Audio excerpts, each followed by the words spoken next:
Muito bem, pessoal do segundo ano, queridos, bom dia, boa tarde, boa noite para vocês. Nós vamos tratar de um novo assunto que ainda está no módulo 2, tá? Mas ele vai ter implicações também no módulo 3, que é a segunda lei da termodinâmica, tá? É uma lei um pouco diferente da primeira, pela análise que a gente vai fazer, é uma análise muito mais qualitativa do que quantitativa, como a gente fez lá na primeira lei, o cálculo do balanço de energia, né? Trabalho, calor, energia interna.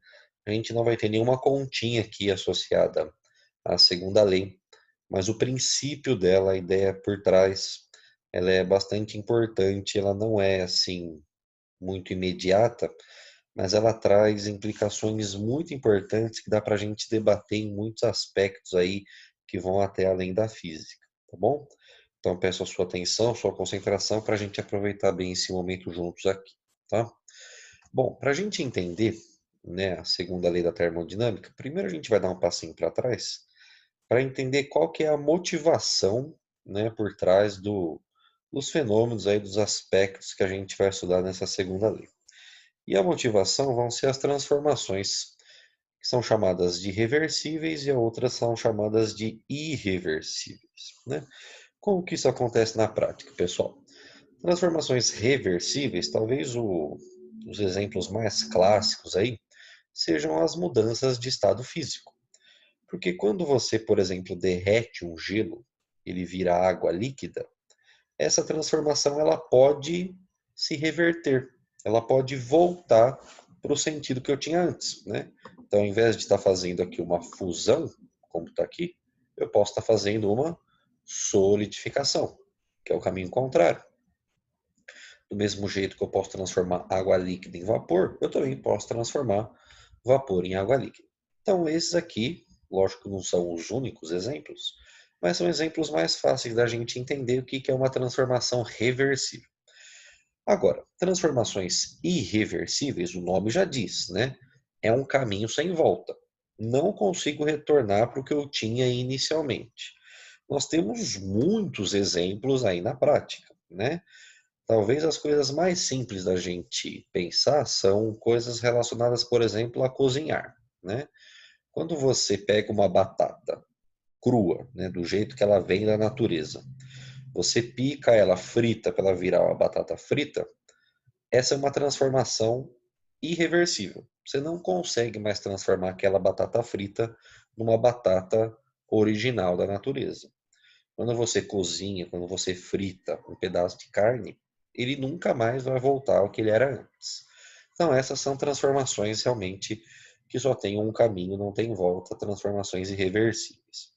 Tendo esse pano de fundo, a gente consegue caminhar aí para o que a segunda lei da termodinâmica vai estar estudando, tá bom? Como eu disse para você, a segunda lei ela traz uma análise um pouco mais qualitativa. Então, algumas perguntas que dá para a gente debater alguns conceitos interessantes. Eu gostaria da participação de vocês aí na aula, tanto pelo iClass como pelo vídeo direto aí no YouTube, que vocês comentassem algumas coisas a respeito aí para gente debater juntos. Vocês acham que é possível o caos gerar ordem? Pega, por exemplo, essa imagem aqui, né? Tem um monte de madeira solta, o cara jogou uma granada e depois dessa explosão organizou-se uma cabana. Por que essa imagem ela traz incômodo para nós? Porque o que na verdade a gente sabe, o que acontece é o caminho contrário, né? A gente está avaliando o caminho oposto da transformação. Então, o que a gente sabe realmente que acontece? Que uma coisa organizada, quando você deixa uma ação externa, ou mesmo a questão da natureza, né, uma transformação espontânea que a gente fala, né, de alguma coisa organizada, aí sim é levado até o caos. E não o contrário, né? Por que eu estou falando isso? Muitos, muitos posts aí de internet, de redes sociais, tal, talvez você já tenha visto umas coisas que chamam por aí de geradores de energia infinita. Já viu isso? um negócio que conecta nele mesmo e funciona eternamente, né?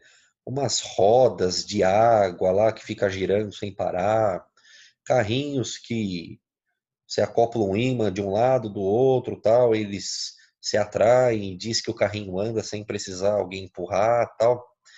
Toda essa ideia, ela viola a segunda lei da termodinâmica.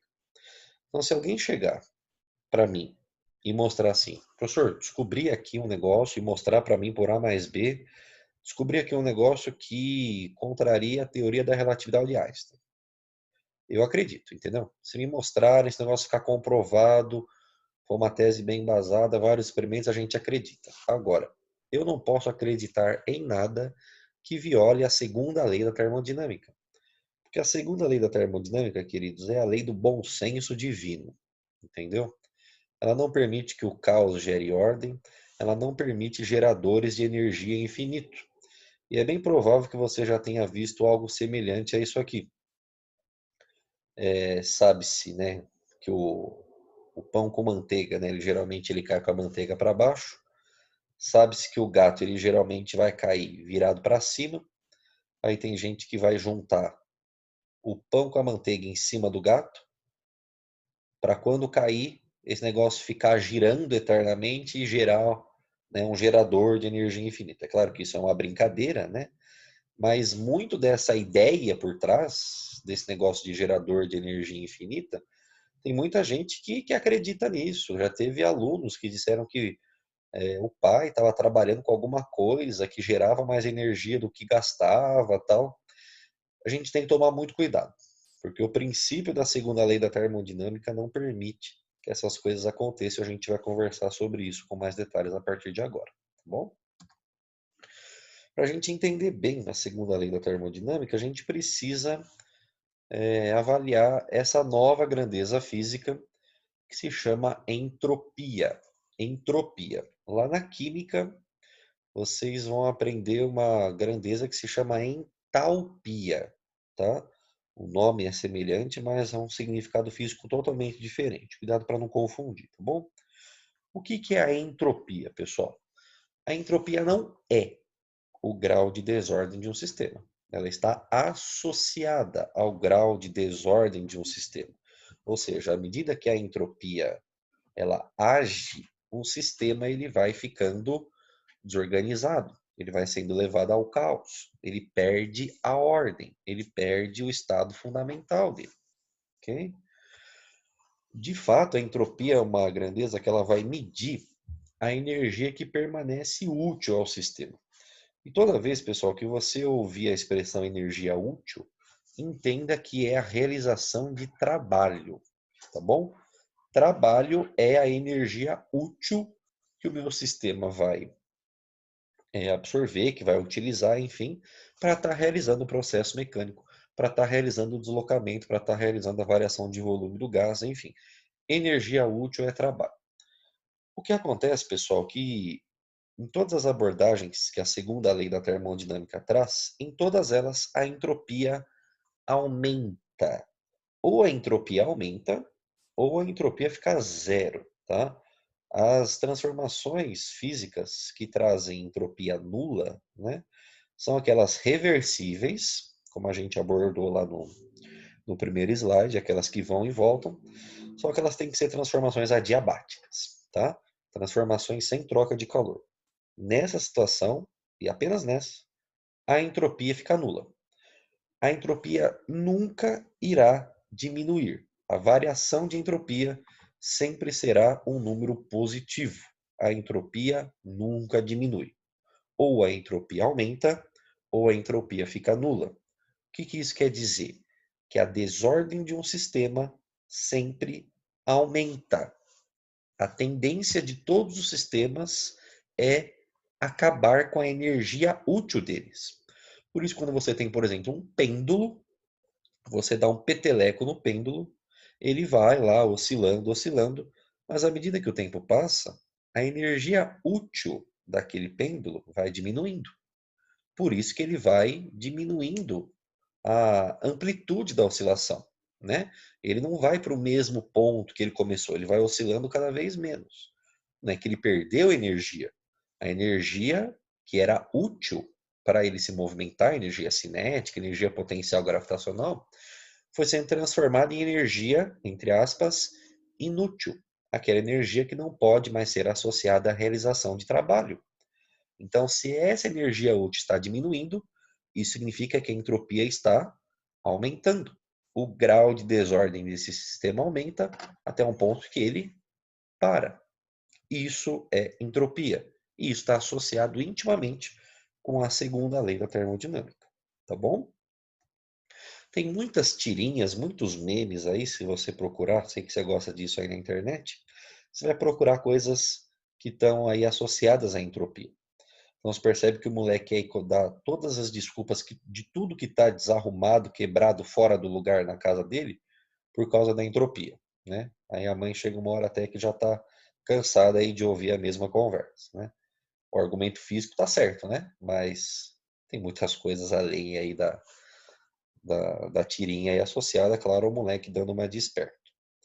Aí tem muita gente que, assim, usa argumentos falaciosos com base, né, ou com teórica base da segunda lei da entropia, para falar questões relacionadas ao universo, né, especialmente relacionada à necessidade de haver um design inteligente ou um Deus que criou isso, né?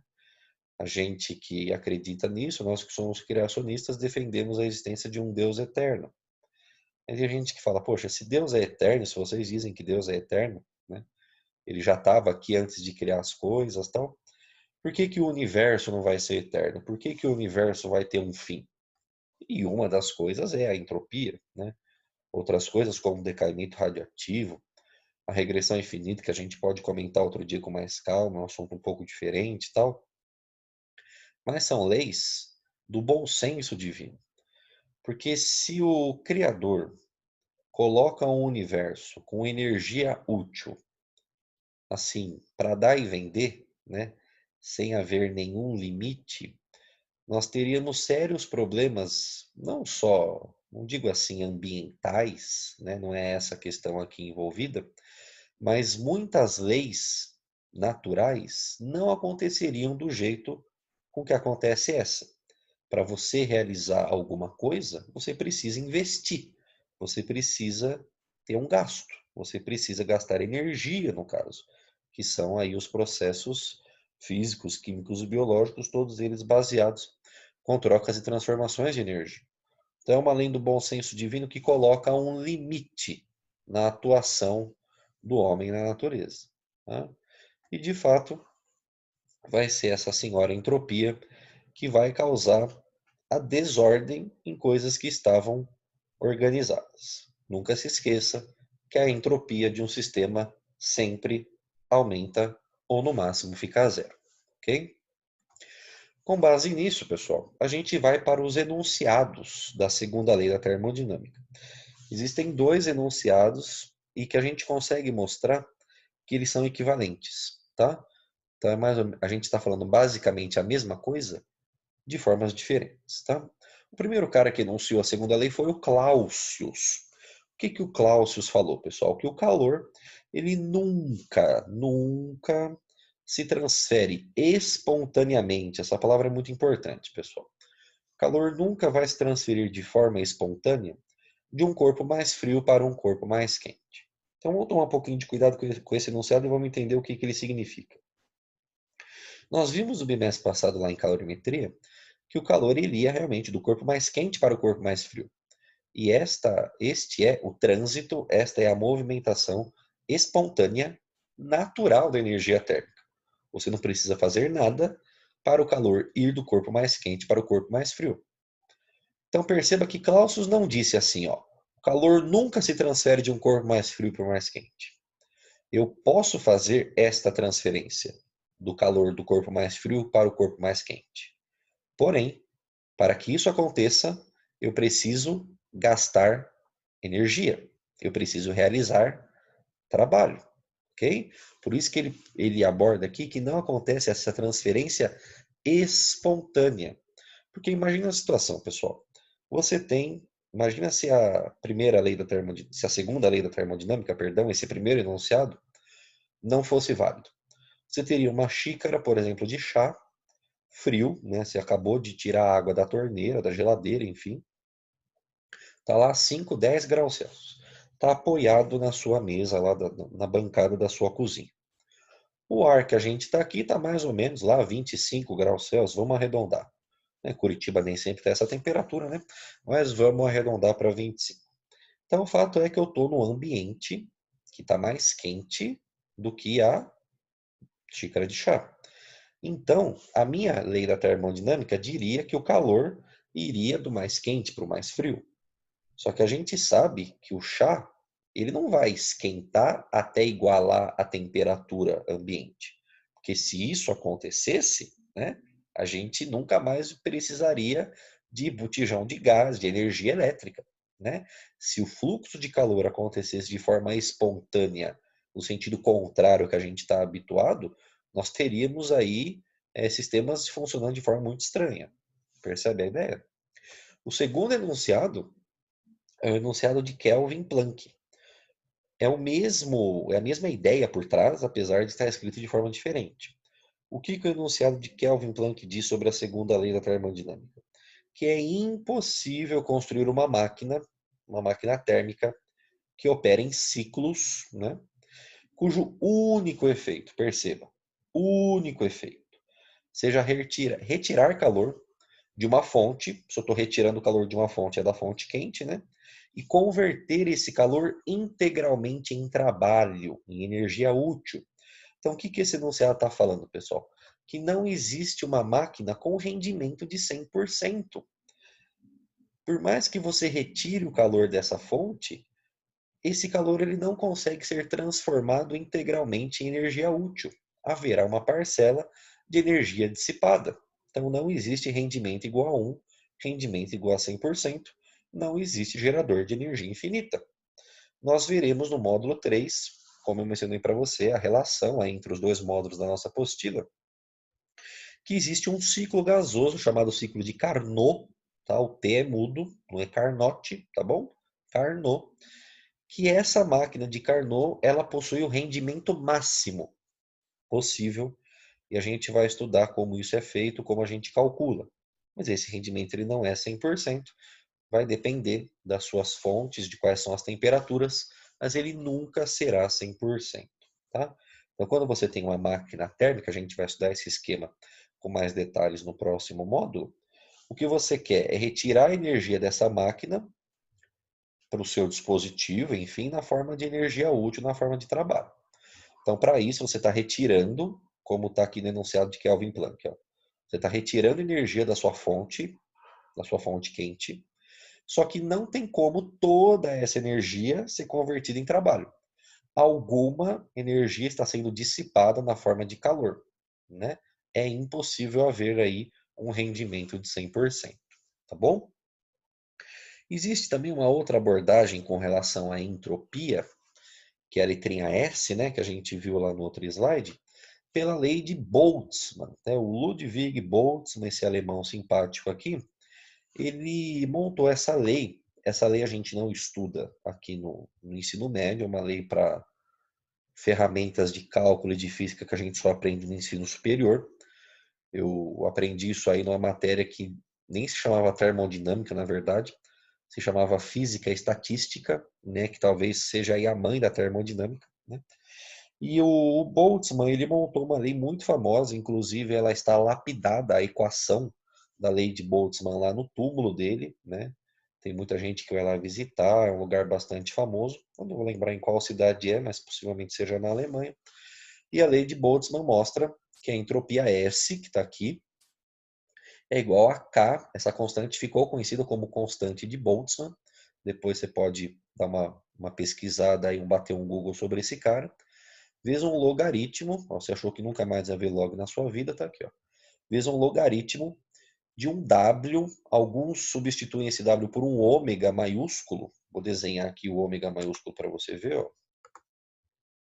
O ômega maiúsculo é esse carinha aqui assim, ó. E esse carinha aqui, ele tem um nome, independente da letra que se utiliza, né? Ele é chamado de função de partição, né? É um negócio bastante complicado, precisa analisar muitos conceitos físicos avançados. Para quem tem curiosidade aí pode pesquisar função de partição, estados microcanônicos, gran canônicos, é um negócio aí bastante além do que a gente está estudando. A gente menciona isso, pessoal, para vocês verem que existe muita coisa além do que a gente estuda, né? A entropia, esse conceito, ele é bastante abordado aí em muitas análises físicas, não só essas que a gente está fazendo aqui no nosso ensino médio, tá bom? A gente vai abranger alguns outros detalhes aí da segunda lei na forma de exercício, na forma de conceitos, na forma de aplicações, e podemos até agendar aí numa aula Zoom da semana que vem um debate sobre isso. Depois eu vou postar para vocês no Eclass como isso vai funcionar, tá bom? Mas de forma resumida é isso.